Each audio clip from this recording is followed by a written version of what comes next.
I learned myself, never quit, and they never gave up.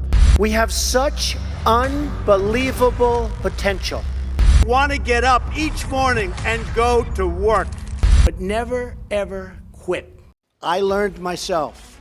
I had a brother, Fred, great guy, best looking guy, best personality, much better than mine.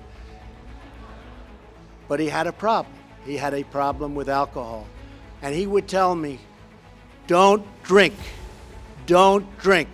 He was substantially older, and I listened to him and I respected, but he would constantly tell me, don't drink.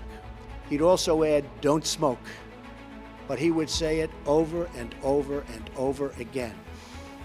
And to this day, I've never had a drink. And I have no longing for it.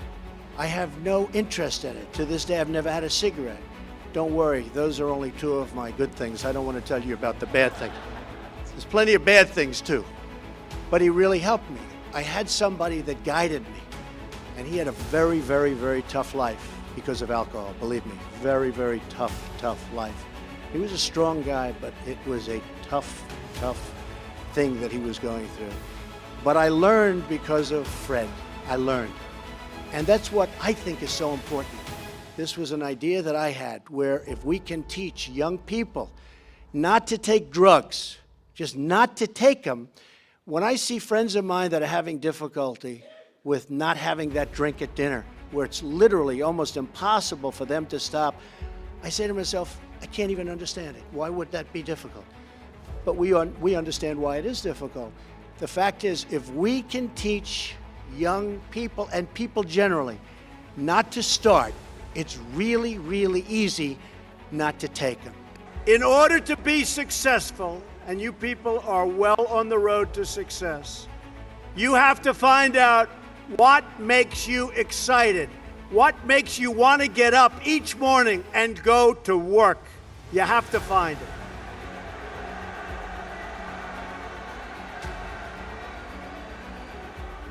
If you love what you do and dedicate yourself to your work, then you will gain momentum. And look, you have to. You need the word momentum. You will gain that momentum. And each success will create another success. We just seem to have lost our edge. And now we're in a position that unless things take place and take place fast, we are going to be, for many, many years to come, in serious trouble to the point that I don't know that you can really come back. OPEC, take a look at OPEC. You go to their airports, you see where they live, you see the way they live. Unbelievable. Then you come in to LaGuardia, to Kennedy, to LAX, and it's horrible. It's like a third world country. We're spending money that we don't have. We're borrowing money from China to fight in Libya, so they go out and kill our ambassador and other Americans. And then guess where China gets a lot of its oil? From Libya. We don't get the oil from Libya, China does. And I see that, and I made the statement, and people said, oh, it's so controversial. It's so controversial.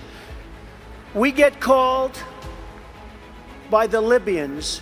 They were being routed, if you remember. They were being routed by Gaddafi. It was over. So the rebels, you know, like Gone with the Wind, the nice romantic term, rebels. Most of them came from Iran, and they were fighting us in Iraq. But the rebels convinced us to spend billions of dollars on helping them. Now, when they come, just like the Olympic story, what president would do that unless you know you're going to win? Same story here. They come, they're about over, it's 2 days from the end, and they say, we need help. Now, if Jerry were in this position, if I were in this position, or if somebody that had some brain power, nothing is easier or more pathetic than being a critic, because they're people that can't get the job done. But the future belongs to the dreamers, not to the critics. The future belongs to the people who follow their heart no matter what the critics say, because they truly believe in their vision. At Liberty, your leaders knew from the very beginning that a strong athletic program would help this campus grow so that this school might transform more lives. That is why a crucial part of Reverend Falwell's vision for making Liberty a world-class institution was having a world-class football team.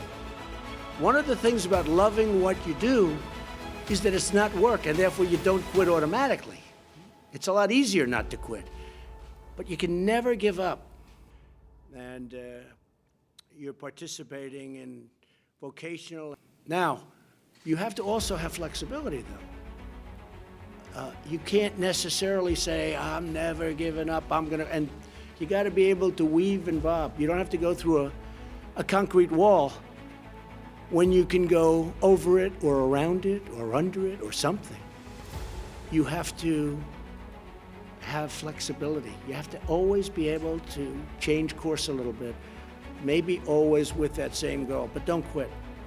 There aren't a lot of people that have quit. If you were quitters, you probably wouldn't be here today with me, okay? You probably wouldn't be here. But never, ever quit.